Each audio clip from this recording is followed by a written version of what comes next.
असतो मा सद्गमय तमसो मा ज्योतिर्गमय मृत्योर्मामृतं गमय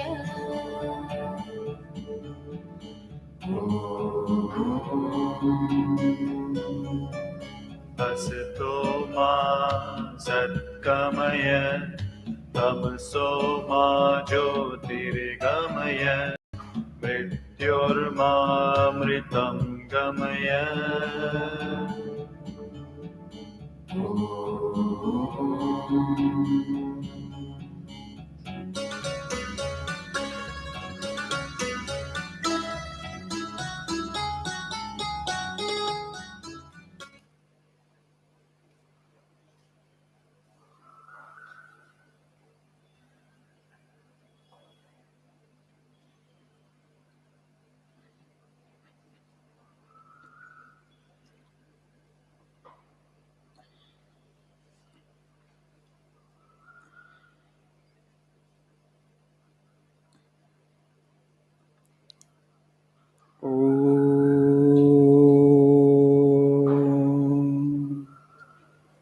सहनावतु सहनौ भुनक्तु सह वीर्यं करवावहै तेजस्विनावधीतमस्तु मा विद्विषावहै ॐ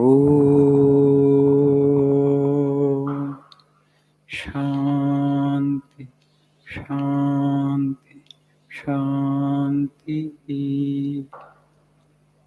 ॐ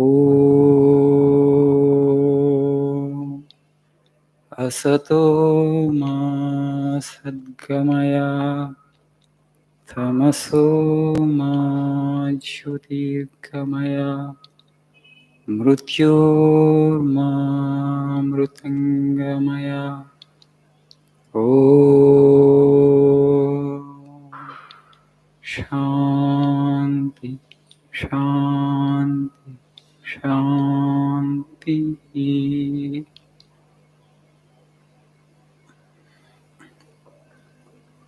Good evening.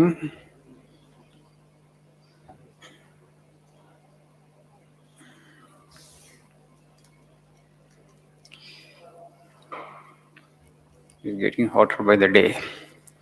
Summer is on.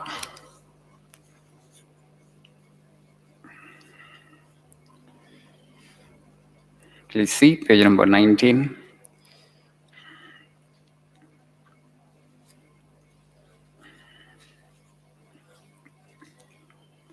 So, some of the definitions of education that Swami Vivekananda had given, we get here. His idea and his understanding of education, its objectives. Why should we educate ourselves? Why should we go to schools and colleges? What it means to get education. So it may not be possible for me to cover all these quotes. I request you to kindly go through them as many times as possible. It may not be possible for you to understand the true import of the quote in one reading. Read twice, 3 times, 4 times to understand the full import of the statement. So here, one of the definitions of Vivekananda on education. Education is not the amount of information that is put into your brain and runs right there undigested all your life. We must have life-building, man-making, character-making assimilation of ideas. If you have assimilated 5 ideas and made them your life and character, you have more education than any man who has got by heart a whole library. One more quote we had taken up some time back, that we want that education by which character is formed, strength of mind is increased, is there in the other page. So the primary focus of education should be to help individual build his or her character. That is the primary objective. Livelihood and making a living, that will happen anyway. Everybody will do something, right? చదువు అంటే ఉద్యోగం కోసం కాదు. Some job everybody will do, some work everybody will do. That should not be the primary object of education. It is a secondary object. It is one of the objectives. The primary objective should be, the primary focus should be on helping the individual build his or her character. If you have assimilated 5 ideas and made your character, then you have had more education than somebody who has by heart a whole library. So, absorption of the ideas and translating them into action, in the sense that absorbing the ideas, digesting the ideas, and building our personality is more important than acquiring information, accumulating information. If you just see our education system today, what happens there from KG to PG? There will be a book, there will be syllabus. Okay, there is certain period, some period in any year, the teacher has to cover that syllabus.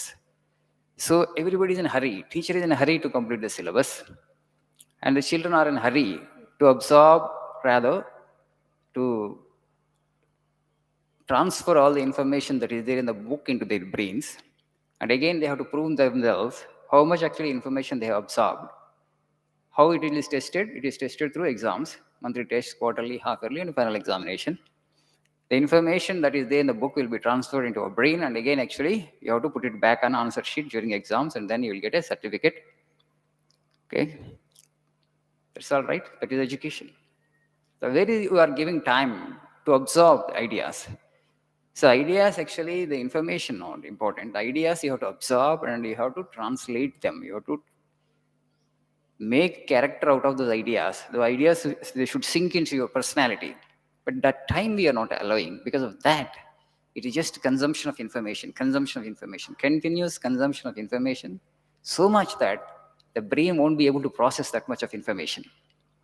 And that's why Swamiji is using the word undigested all your life. So much of information is packed there in the brain. The brain cannot process it and digest it. Okay, it doesn't translate into wisdom. So that is the reason we find it very difficult. I mean, its education is not empowering the individual in the true sense of the term. And also sometimes when you see the world today, people who are not educated, they have their common sense intact. Okay, at least the common sense is intact. They are very sharp. They are able to observe things better. An educated man is more confused. And so put something new into the educated man's mind is difficult because already there is so much of information packed there in the brain. So this packing the brain with information cannot be education. But we are all in a hurry. There is syllabus, teachers is in a hurry to complete the syllabus, and the child actually is in a hurry actually to absorb all that there, to transfer the information that is there in the book into the brain, because that information you have to write on the answer sheet during the exam and get a certificate and marks. This is how actually our education is happening. And that's why many educational psychologists today say that actually the present education system, education process is self-destructive. 75% of the natural intelligence of the individual gets destroyed in the very process of education itself. Education should help you actually enhance your intelligence, but rather what it is doing is 75% of your intelligence gets destroyed in the very process of education. That means what? The objectives are getting reversed. That's why Swamiji clearly said, education is not the amount of information that is put into your brain and runs right there and digested all your life. In 1899, I think Swami Vivekananda made a statement. He said, there were 3 universities in India at that time. One was in Mumbai, one was in Calcutta, one was in Madras Presidency. 3 presidencies had 3 universities. Started sometime in 1850s. And Swami said 3 universities in this country together in 50 years could not produce one original man. Where Vivekananda learned his lessons? From whom did he learn his lessons? Vivekananda? Where did he learn? What is that? From Ramakrishna Paramahamsa, right? So, Sri Ramakrishna Paramahamsa, as a child, he refused to go to school. His brother asked him, you must educate yourself, you must go to school. Just other parents and elders ask us, no? Immediately, after 3 years or 4 years, parents are eager to put their child in school. And he flatly refused. I don't want to go to school, I won't go. The brother asked, why? You must study. Maybe I think it was 6 or 7 years at the time. He said, no, I don't want this bread-making education, this livelihood-oriented education. Okay? This education is not education in the true sense of the term because it doesn't really empower the individual. It doesn't tell you about the ultimate objective and purpose or goal of life. So I don't want this education. He was so young, but he was so clear in his mind. So don't want to go to school means don't want. Nobody could force him. Generally, if the child of 5-year-old, if he says, I don't want to go to school, what the parents do? They will force the child, right? Force the child or not? Definitely they will force the child. Forcefully they will put him in the school. But Sri Ramakrishna was so firm in his resolve, I will not go to school. That's all. But this great Vivekananda, the greatest genius of the second millennium, right, learned all his lessons from that illiterate Sri Ramakrishna Paramahamsa, a completely blossomed individual. His intelligence got completely blossomed through spiritual sadhana, through spiritual striving. So, unfortunately, we don't learn from these great masters. Society is like that, simply sheep, right? One follows the other in mechanical precision, Vivekananda says. And Albert Einstein, I think, he made a statement. He says, sometimes a simple majority means all the fools are on one side. Sometimes majority means what? All the fools are on one side. That's what actually Albert Einstein said. So the majority, they don't really, understand the things in right perspective. These minuscule minority, people like Buddha, Shankara, Vivekananda, they understood the true purpose and objective of life. They are actually the real geniuses who guide a civilization, who guide mankind. So these should be the role models, and we must imbibe and absorb our life lessons from them, not from the conventional books. These books only may be some information that is useful for our livelihood. Beyond that, this education is of no use. That's why we need to get introduced to the lives and teachings of these great ones. Otherwise, you have not had any education, in my opinion. Okay, thank you. Have a nice evening.